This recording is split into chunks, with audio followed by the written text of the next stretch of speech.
Honorable Chief Guest, respected Principal Sir, teachers, brothers, sisters, and all my dear friends.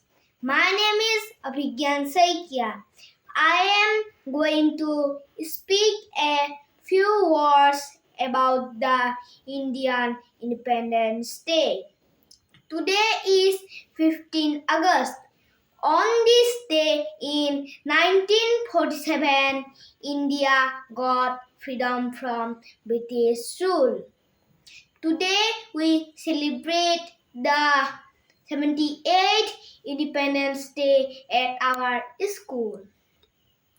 It is the day to remember our martyrs.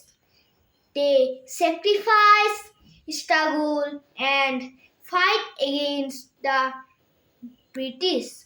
And finally, we get freedom from British rule.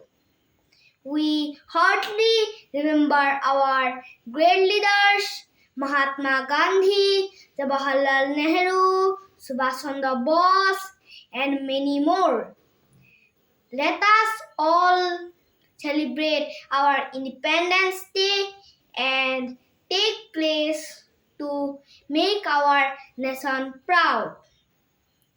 Together, let's rejoice and say, Bharat Mata Ki! Jai, Bharat Mata Ki! Jai, Bharat Mata Ki! Jai, Jai Hind! Jai Hind.